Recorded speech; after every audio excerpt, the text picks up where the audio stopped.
Depois do atribulado dia de ontem, onde a formação flaviense foi impedida de fazer a sua estreia no Campeonato Nacional da Segunda Liga frente aos Fogaceiros de Santa Maria da Feira, o delegado de saúde da ACER do Altâmega e Barroso, Dr. Gustavo Martins Coelho, deu um exclusivo à Sinal TV, onde explica o porquê do adiamento deste encontro.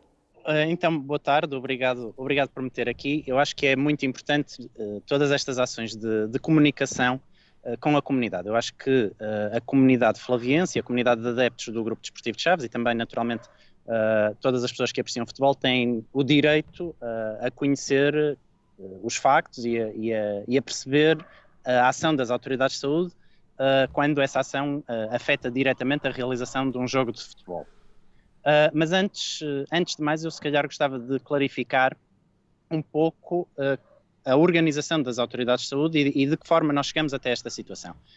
Eu estou aqui, naturalmente, a falar em nome da Autoridade de Saúde Local do Alto Tâmega. E as autoridades de saúde locais funcionam em articulação e na dependência hierárquica das autoridades de saúde regionais, no caso da Autoridade de Saúde Regional do Norte, e as autoridades de saúde regionais, por sua vez, respondem perante a Autoridade de Saúde Nacional, a Direção-Geral da Saúde. E, portanto, esta decisão não é, ou não pode ser, uma decisão exclusivamente da Autoridade de Saúde Local do Alto Tâmega, pelo simples facto que envolve um jogo que tem lugar fora da nossa jurisdição territorial e, inclusivamente, fora da jurisdição territorial da Administração Regional de Saúde do Norte. E, portanto, nesse caso, nós temos a necessidade de articular com a Autoridade de Saúde Regional e com a Autoridade de Saúde Nacional, e foi após obtido o acordo das três autoridades de saúde e resultando naturalmente de um trabalho de equipa, no qual eu estive envolvido, mas não sou sequer a parte mais importante, e portanto, no resultado desse trabalho de equipa, a decisão final culminou por ser pelo adiamento do jogo.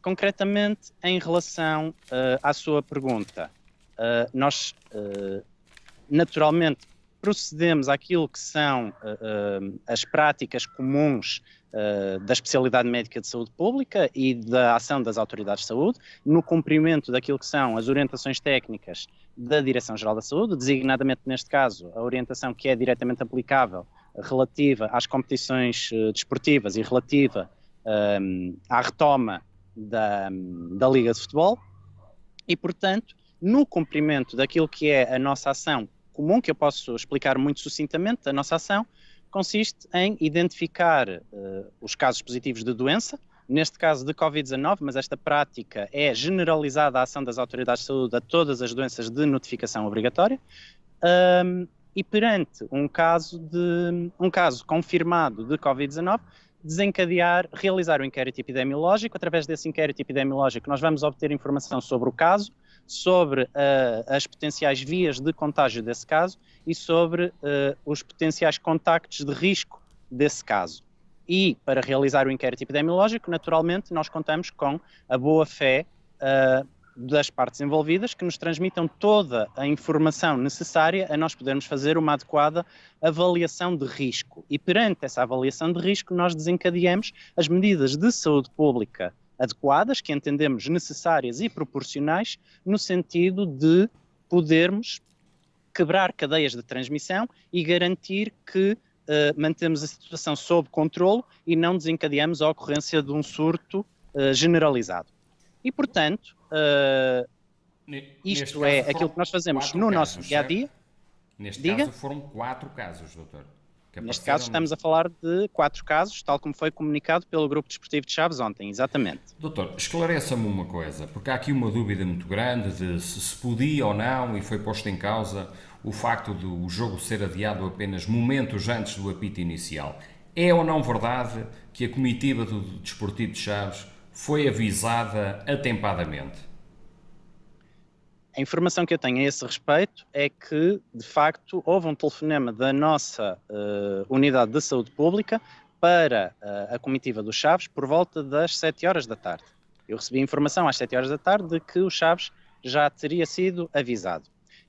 Naturalmente, como eu referi, não nos compete a nós informar nem a Liga Profissional, porque, sendo uma entidade nacional, compete à Autoridade de Saúde Nacional fazer essa comunicação, e não nos compete a nós naturalmente informar o Feirense pela mesma razão, cai fora da nossa jurisdição territorial. E, portanto, aquilo que diz respeito à nossa jurisdição territorial foi informado atempadamente, precisamente por termos noção da sensibilidade temporal da situação e porque estávamos com uma margem temporal restrita, optamos por fazer este primeiro contacto telefónico, informando da situação, sabendo que posteriormente seria enviada a confirmação oficial por escrito. Aquilo que não esperávamos de todo é que da parte dos clubes e da parte da Liga prosseguissem com a entrada em campo, prosseguissem com o aquecimento, prosseguissem com tudo como se nada fosse, ignorando a informação que já era final, apesar de não ser oficial, de que o jogo não teria condições para se realizar.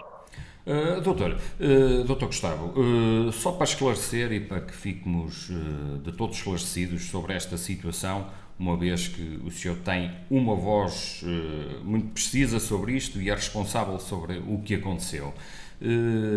Ontem, a notícia de que o Desportivo de Chaves, através de um comunicado, tornou ontem público, durante a manhã, de que tinha quatro pessoas da sua comitiva infectadas com Covid-19.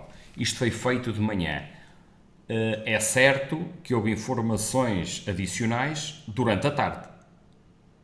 Correto. Há rumores de que essas informações podem ser... O que surgiu na Delegação de Saúde Local é que a comitiva do Desportivo de Chaves tinha estado num jantar durante esta semana. Isso confirma-se?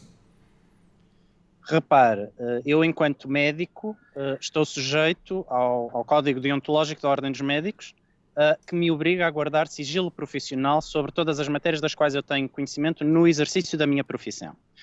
E, portanto, por força disso eu não posso confirmar nem desmentir. Tal, eu já referi anteriormente, e já é do conhecimento público, que a situação da qual nós tínhamos conhecimento quando realizamos a nossa avaliação de risco ao início da manhã era uma, e entretanto, ao final da tarde, recebemos mais informação e naturalmente o inquérito epidemiológico que eu já descrevi como é realizado, o inquérito epidemiológico nunca está verdadeiramente fechado, ou seja, a Autoridade de Saúde, perante novas informações, tem de integrar essas novas informações naquilo que já é do seu conhecimento e tem de, se essas novas informações alterarem as condições gerais da avaliação de risco que foi realizada, tem de refazer essa avaliação de risco. E, portanto, o que está aqui em causa é precisamente isso, é que com a chegada de novas informações, ao final da tarde, nós tivemos uma janela de 2 horas até ao início do jogo, para refazer a nossa avaliação de risco. As informações que nós recebemos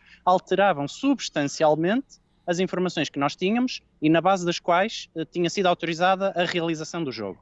E precisamente porque 2 horas não são nem de longe nem de perto suficientes para fazer uma avaliação de risco cuidada e aplicando o princípio da precaução, que dita que na dúvida é preferível tomar precauções mais intensas do que, eventualmente, sofrer as consequências de um certo facilitismo, na dúvida e na impossibilidade de completar a avaliação de risco entre as 6 e as 8 horas, foi determinado o adiamento do jogo, exatamente no sentido de nos permitir completar essa avaliação de risco.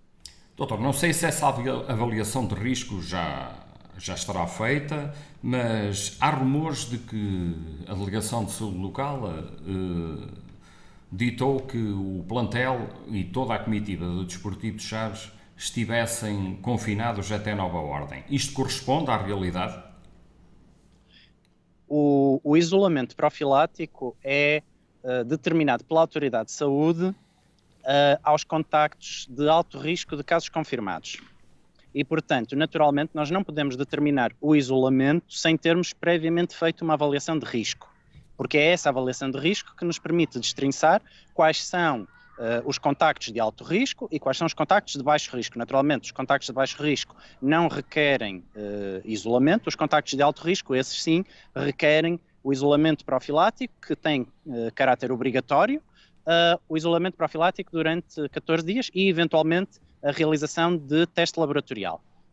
E, portanto, como eu disse, não estando completa a avaliação de risco, nós não podemos determinar o isolamento profilático. Manda, contudo, o bom senso que pessoas que estiveram em contacto com casos confirmados e que não temos ainda a certeza, ou ainda não conseguimos estabelecer com certeza, mediante avaliação de risco, se são contactos de alto risco ou baixo risco, que esses contactos, até estar clarificado o seu nível de risco, aguardem algum recolhimento e cumpram, não é um isolamento profilático obrigatório, mas algum recolhimento no sentido de prevenir eventual contágio de casos secundários. Diga-me então uma coisa, doutor, e para concluir, tendo em conta que essa avaliação ainda não foi feita e devendo então, por uma questão de bom senso, a equipa manter-se em recolhimento, estará em risco o jogo da próxima sexta-feira em que o Desportivo de Chaves recebe em casa o Varzim? A resposta a essa pergunta depende da conclusão da avaliação de risco. Como eu disse, a avaliação de risco não está completa, mas está em curso. E mediante essa avaliação de risco serão tomadas as medidas de saúde pública que forem consideradas essenciais, proporcionais e adequadas à quebra da cadeia de contágio e à prevenção da ocorrência de novos casos de Covid-19. E, portanto, não posso excluir, mas naturalmente todos nós desejamos que não seja essa a situação que venha a ocorrer. Tendo em conta os comunicados de que a Liga já proferiu hoje, depois da reunião que fez com os clubes, o que é que lhe leva a dizer sobre as conclusões que a Liga tem estado a tecer sobre a sua decisão? Eu parece-me, daquilo que conheço dos comunicados da Liga e daquilo que conheço dos resultados da reunião convocada para hoje de manhã, parece-me que a Liga tem todo o interesse em colaborar com as autoridades de saúde. E, portanto, é importante também que a Liga compreenda o funcionamento das autoridades de saúde e que compreenda a importância da ação local das autoridades de saúde. E, portanto, obviamente que existem critérios de caráter nacional que estão vertidos nas normas e orientações da Direção-Geral da Saúde, pela qual nós nos regemos, mas esses critérios nacionais depois têm de ser aplicados caso a caso. E cada caso requer uma avaliação de risco própria. E esse é o papel das autoridades de saúde locais. As autoridades de saúde locais conhecem o terreno, conhecem, no caso do futebol, naturalmente conhecem as associações esportivas e os clubes, e, portanto, são as autoridades de saúde locais que, mediante as orientações nacionais da Direção-Geral da Saúde, fazem essa avaliação de risco e, portanto, determinam as medidas que são necessárias perante cada situação. E por isso eu vi realmente algumas referências da senhora diretora executiva da Liga de Clubes sobre a importância de haver uniformidade de critérios a nível nacional. Eu concordo em absoluto com isso que foi dito, mas aquilo que eu gostaria de acrescentar é que essa uniformidade de critérios existe e está a ser cumprida. E a uniformidade de critérios o que dita é que perante situações diferentes deve-se agir de forma diferente, perante situações iguais deve-se agir de forma igual. A Autoridade de Saúde Local do Alto Tâmega agiu da forma prevista na orientação da Direção-Geral da Saúde, mediante as informações de que dispunha, mediante a avaliação de risco que realizou e na defesa da saúde pública, não só, neste caso, da população do Alto Tâmega, mas também da população de Santa Maria da Feira, da Aroca, da região onde iria ter lugar o jogo, porque muito naturalmente é importante nós tomarmos medidas que protejam a nossa população local, mas também que protejam a transmissão a nível nacional, a nível regional, a nível internacional da Covid-19. Muito obrigado, Dr. Gustavo. Em nome da Sinal TV, agradecemos-lhe a disponibilidade para este esclarecimento. Muito obrigado. Obrigado pelo convite. Obrigado. Boa tarde. Boa tarde, obrigado.